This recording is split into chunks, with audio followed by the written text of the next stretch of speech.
السكشن الاول تكنو. يلا بسم الله. الهيت ترانسفير. اول حاجه بيقولك ان الهيت is a form of energy is transferred from a region of high temperature to a region of low temperature. يعني كلنا عارفين من حصه طنط عفاف في رابعه ابتدائي ان الهيت عباره عن فورم من اشكال الانرجي، شكل من اشكال الطاقه، وان هي بتنتقل من الوسط العالي للوسط الاقل. اللي معاه يا جماعه بيدي من اللي مش معاه، اللي معاه بيدي اللي مش معاه، اللي معاه بيدي اللي معاهوش. حلو. معلومه. heat is transferred by 3 mechanism. قالك ان الهيت دي بتنتقل عبارة عن طريق 3 ميكانيزم. طب ركز معايا عشان ابصمجهم لك.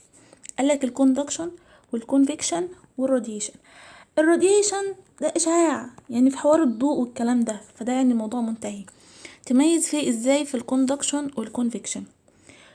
الكوندكشن تحس ان هي حاجه غشيمه كده، دكشن يعني هي حاجه دبش حاجه غشيمه.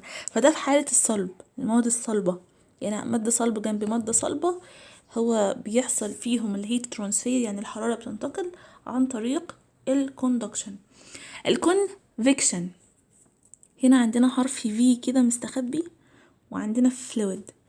مش الفي، يعني احنا في ناس بتقولك فيديو، مش فيديو، فيديو.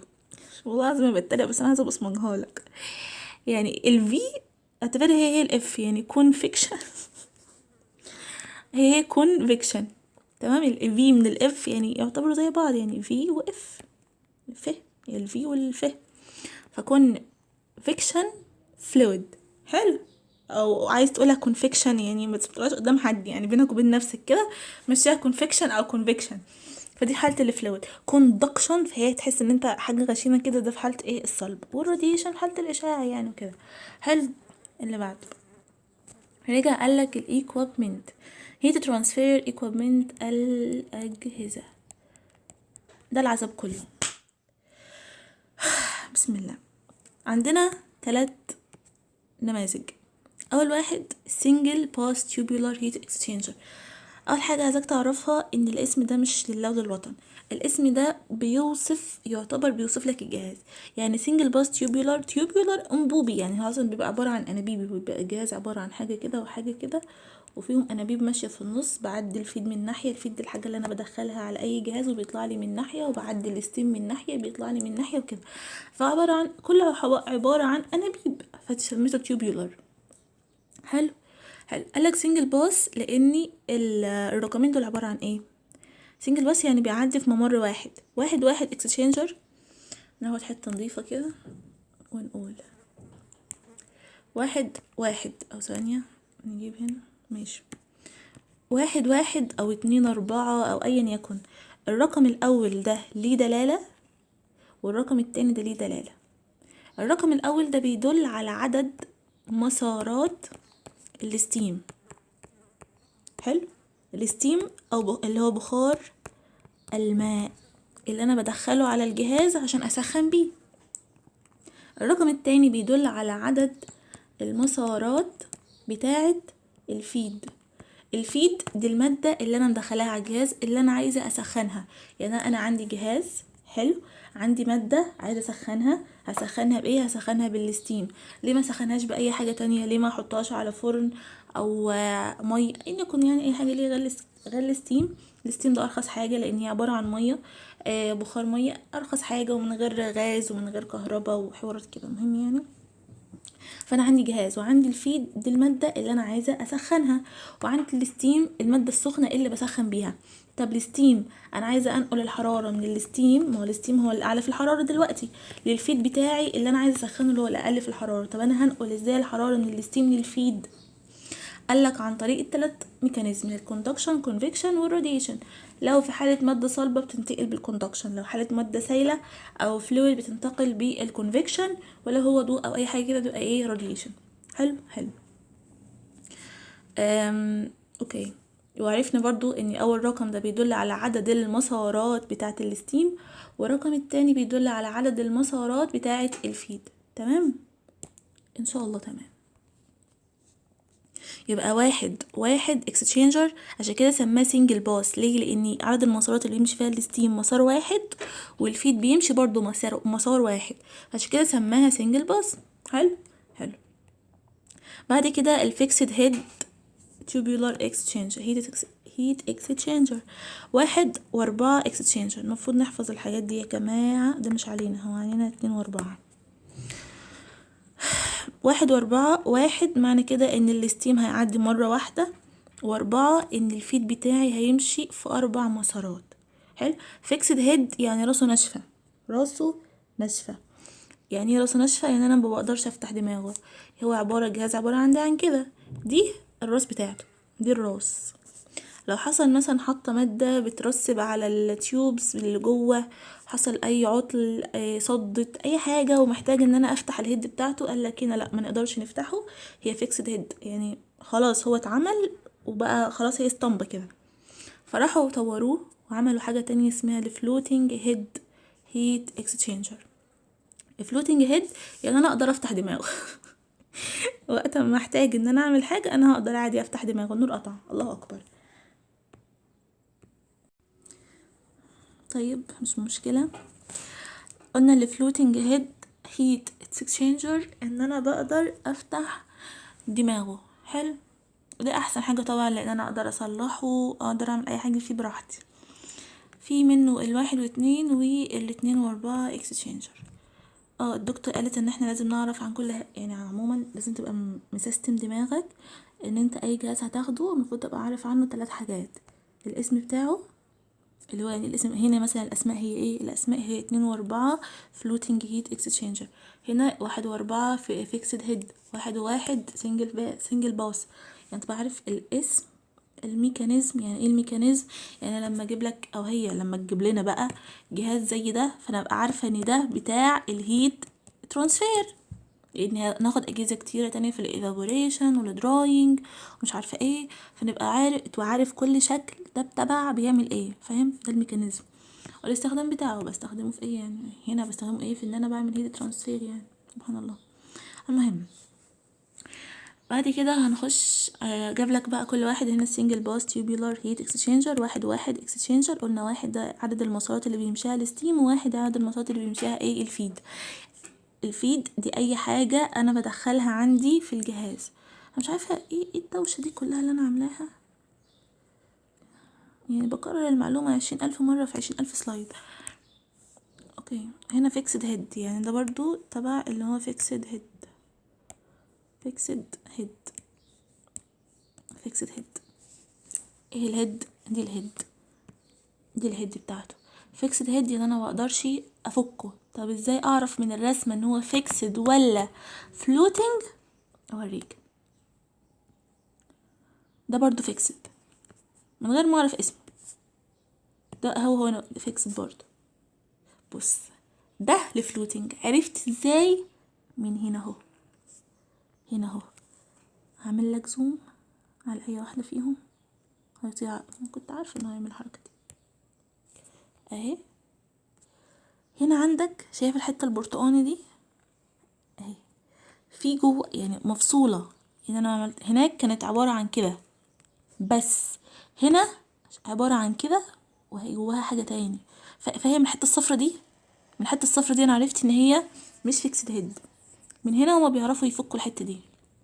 فده اللي مش فيكسد هيد، الفلوتنج. التانية يعني ركز دي فيها حته صفرا اهي، فانا عرفت ان هو الفلوتنج. التاني بص على طول ما فيهاش الحته الصفرا، كلهم من غير ما اعرف اسمه حتى كلهم ما فيهمش الحته الصفرا. اي اتجاه بقى مش لازم تبقى الاتجاه اللي هنا. حلو.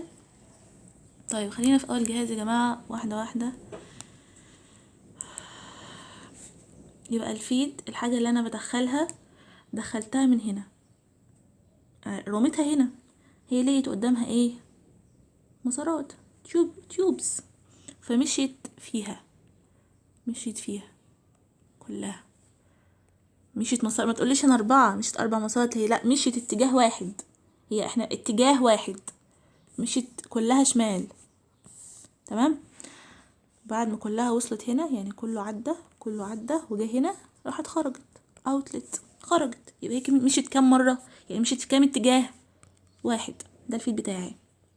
هنا فين الستيم؟ اهو دخلنا الستيم من هنا. تمام. تخيل الموضوع ان دي كلها انابيب والابيض ده فراغ وانا دخلت عليه ستيم. الستيم ما بيمشيش بشكل منتظم، بيمشي بشكل عشوائي. فالستيم عدى في كله هنا مرة واحدة، يعني انا كبيت هوا فهيعدي في كله هنا مرة واحدة، هيفضل يعدي ويطلع من هنا من الفنت. حلو. طب الستيم هو بينقل الحرارة للفيد. وارد جدا ان يكون في ستيم فقد كل الحرارة بتاعته وتحول لدروبس، تحول لمية. فالمية طبيعي هتنزل، يعني هو ادي بخار تمام بينقل حرارته للفيد ومش عارف يطلع من هنا. طب اي ستيم تحول لدروبس يطلع منين؟ يطلع من هنا من الدروبس، تطلع اي دروبس. حلو. اوكي، يبقى لو هي جابت الرسمة وسألت عليها، تدور الفيد داخل فين والستيم داخل فين. ادي الفيد دخل هنا اهو، مشي كده وطلع هنا، يبقى ده واحد هنا، واحد الناحيات. الستيم دخل هنا، دخل عدى على كل الانابيب، دخل عدى كده وطلع هنا، فمشي مسار واحد، فيبقى واحد. فده واحد. انا عرفت ان هو واحد من الرسمة، ما عملتش حاجة، ما حفظتش. طيب عرفت ازاي ان هو سنجل باس تيوبولار؟ ان هي فيكسد برضه هيد. فيكسد هيد ما فيهاش الحته الصفراء اللي احنا قلنا عليها في اي اتجاه بقى. تمام. وان هو سنجل باس يعني اتجاه واحد يا جماعه، واحد هو السنجل باس. تمام كده ده خلص. دون. اللي بعده اللي بعده برضو فيكسد هيد بس 1 و4. 1 قلنا ده عدد اتجاهات الستيم، و4 ده عدد اتجاهات الفيد. اتجاهات يعني يمين شمال، مش فوق وتحت. احنا مش بنحسب بالفوق وتحت، احنا بنحسب باليمين وشمال. بنحسب المسارات يمين وشمال.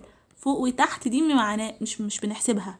يعني تقولي الستيم ما راح كده ونزل كده وزيجزاج وواحد اتنين تلاتة اربعة هوب، لا، ده اتجاه واحد بالنسبة لي، مش 20,000 اتجاه، هو اتجاه واحد. ده فوق وتحت مش بحسبه معايا اتجاه، انا بحسب اليمين والشمال.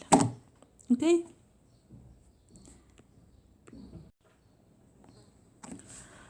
هبص على الستيم من غير ما اعرف، هي لو جت لي مثلا الرسمه وساعدنا عليها، هبص على الستيم.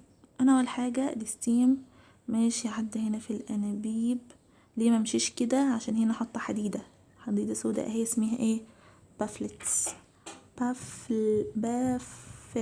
بافلز ان يكن بتاع اولها ب. عدت كده لقيت حديده سابت ده كله، هنا مفيش حديدة فراحت طالعة، ما دخلتش هنا عشان في حديدة، ما دخلتش هنا عشان في حديد.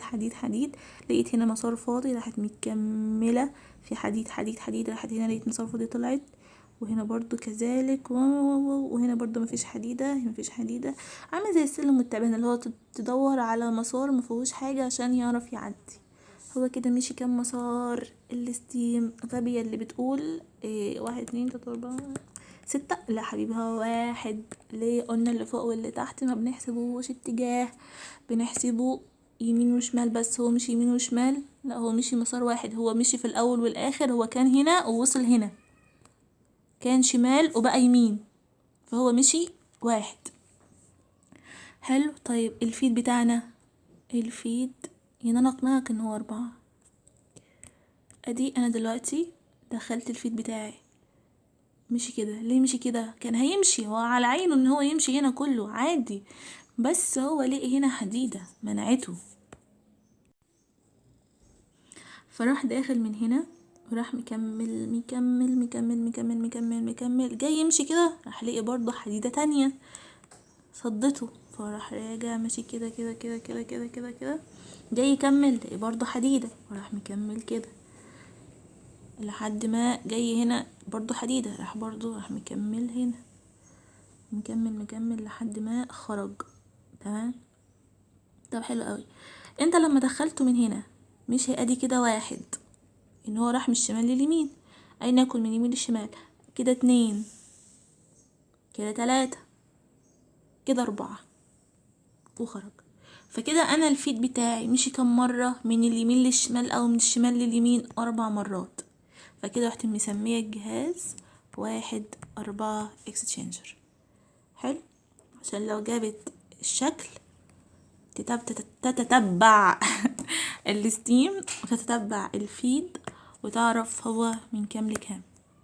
حلو ماشي. اللي انا كاتباه ده بقى مميزات ده عن اللي قبله ان هو اعلى في السيرفيس اريا وان هو احسن في الهيت ترانسفير.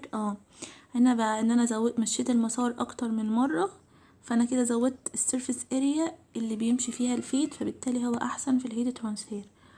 مشاكله ان المواسير معدن هتتمدد بالحرارة ووارد الجهاز يفرقع. لو الفيد ده مش سوليوشن يعني سسبنشن مثلا ممكن يرسب ويسد، فعشان كده عملنا الفلوتنج. اوكي، قالك مشكلته ايه؟ ان انت ماشي زودت السيرفيس اريا وبقى احسن في ترانسفير والماده تسخن اكتر والكلام ده كله.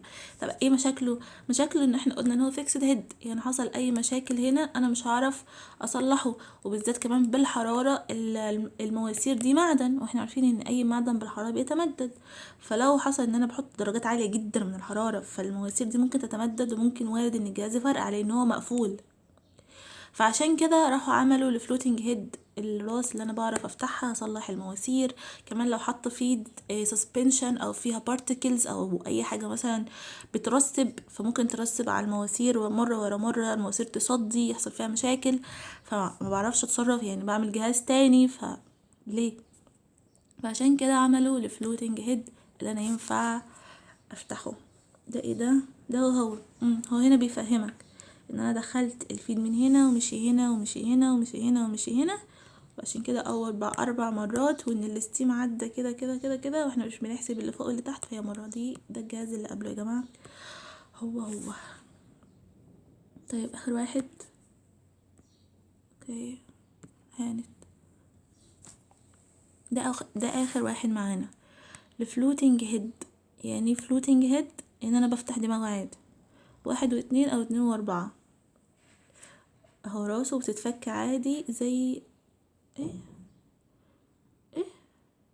اه زي القلم والغطا بتاعه، يعني زي القلم والغطا، يعني زي القلم بتاعنا، القلم فالتلبيسة بتاعته بنفكها صح. فهو بقول انا قايله ان هو شبه القلم والغطا، يعني بفك دماغه يعني. ماشي. وانضف الانابيب واشغله تاني، لو حصل اي مشكله انضف الانابيب واركب راسه تاني واشغله زي الفل يعني. حلو ماشي. ده 1 و2، وده مين؟ ده 2 و4 الكينج بتاعنا. طيب بس هي ركزت قوي على 2 و4 يعني هي جابت ده كده يعني كجهاز عابر. المهم دلوقتي انا هبص، ادي الستيم بتاعي دخل هنا، فضل يمشي، لقى هنا حديد مش عارف يعدي، راح مكمل كده مكمل كده كده كده كده لحد ما طلع فوق كده. مشي كام مسار؟ احنا مش بنحسب فوق وتحت، بنحسب يمين وشمال، فمشي مسار واحد. اوكي انا عرفت ان هو فلوتنج منين؟ الحته الصفراء اهي، الراس دي بتاعت تتفك عادي. تمام. جيت بصيت هنا على الفيد، انا جيت هنا ادي الفيد، ليه ما كمل اهو، دخلته هنا، يمشي فين؟ ماشي هنا وهنا ومكمل مع بعض ماشي اهو. جه راح لقي مسارين هنا، راح مكمل فيهم اهو لحد ما خرج. انا دلوقتي مشيت كام اتجاه؟ من اليمين للشمال والشمال لليمين.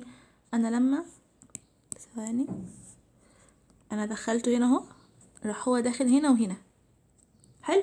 فانا كده بالنسبه لي كام اتجاه؟ هو مش اتجاه، ما تقوليش انبوبتين، هو اتجاه واحد يعني، ما مشيش اكتر من مره مشيها وهرجع عاكس، لا هما الاتنين اتجاه واحد، فكده مره يعني انا كده لحد ما وصل هنا دي مره. تمام. بعد ما الاقي هنا راح داخل هنا مع بعض، داخل هنا وهنا لحد ما هنا وصل هنا كده كمان مره. فهو كده مشي اتجاهين، يعني كان هنا وراح جه هنا، وبعد ما كان هنا راح وصل هنا، فهو مشي كده كان اتجاهين. يعني كده الفيد بتاعي 2 والستيم بتاعي 1، فبقى 1 ل2 اهو، 1 ل2.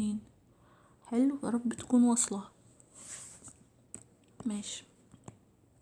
اللي بعده احنا بنتتبع الفيد وبنتتبع الستيم وبنعرف هو كام لكام من غير ما نحفظ، يعني عشان لو حفظت هتتسوح.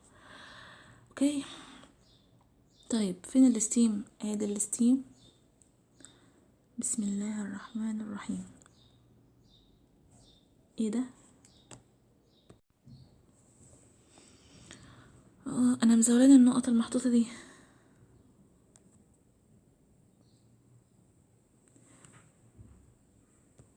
تعالى يا جماعه نبص عليه هنا. هي نفس البتاع، بس انا الحاجات الزرقاء دي مزولاني. الفلوتنج هيد 2 ل4 اكسشينجر. تمام. في الستيم ادي الستيم اهو. فين البتاع التاني ده؟ اهو. هبص عليه واعرف هو مشي كام مره. تمام. ادي الستيم بتاعي مشي ليه ما عدى فيه هنا اهو. ركزي على الحديد اللي محطوط. ركزي على الحديد اللي محطوط. في حديد اهو راح ماشي كده. هتقولي لي ليه مشي كده؟ ليه ما نزلش؟ طب ما كان نزل، هو اتصد من هنا بس ما كان نزل تحت. هقولك في حديدة كمان اهي. في حديدة اهي السودة دي. فهو لو جه نزل تحت هيتصد، جه مشي يمين هنا هيتصد، فما قداموش، وهنا كمان هيتصد، فما قداموش ان هو غير يمشي كده. طلع اهو، جاي يكمل راح اتصد راح نازل، جاي يكمل راح اتصد راح طالع، وهكذا راح مكمل كده، وراح نازل نازل نازل نازل نازل. ليه ما مشيش هنا؟ ليه ما مشيش كده؟ في حديد اهو اسود، في حديد اهو اسود، فلا هو هيكمل اهو، هيطلع هنا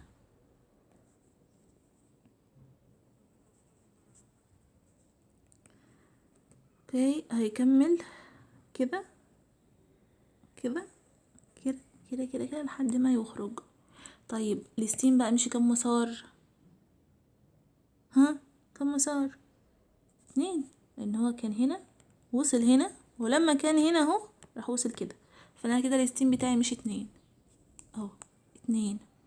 طب الفيد، ادي الفيد، انا جيت احط هنا الاقي هنا حديده راح مكمل لهنا، جاي يكمل هنا الاقي حديده راح مكمل هنا، جاي يكمل هنا الاقي حديده راح مكمل جاي يكمل هنا الاقي لا لا لا لا لا لا. فهو مشي هنا كام مره؟ 4. هقول لك ليه. ادي اهي كان هنا ووصل هنا ادي مره، ما كان هنا راح وصل هنا ادي 2، لما كان هنا راح وصل هنا ادي 3، ولما كان هنا راح طلع هنا ادي 4 مرات، فبقى 2 ل4 اكستشينجر. وده احسن واحد فيهم. ليه؟ انا من ناحية زودت السيرفيس اريا، ومن ناحية عملت هيت ترانسفير احسن، من ناحية تانية فلوتنج هيد، يعني انا اعرف افكه عادي، افكه من الناحية دي عشان هي اللي فيها ايه؟ الحتة الصفراء. تمام. فاعرف افكه، اعرف انضفه، حصل فيه اي مشكلة اعرف اصلحها وكده يعني. تمام. اللي انا كاتبه ده بقى يعني ايه؟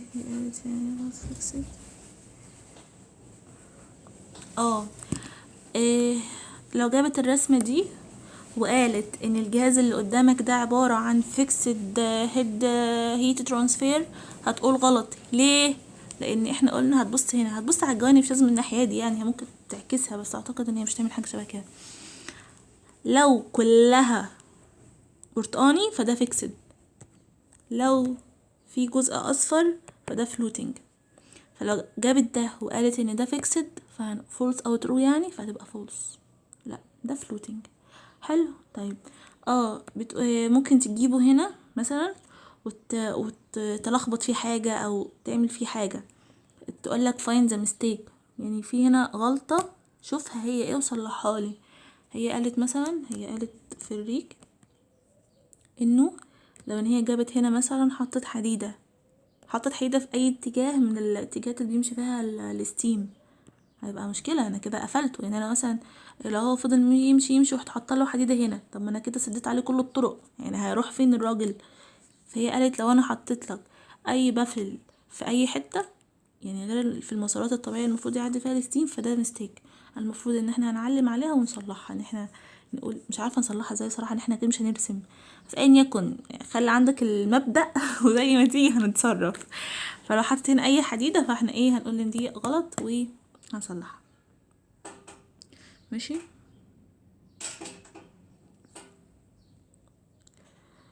طيب خلاص كده يا جماعه السكشن الاولاني خلص، فيا رب تكونوا فهمتوا حاجه. يلا باي باي.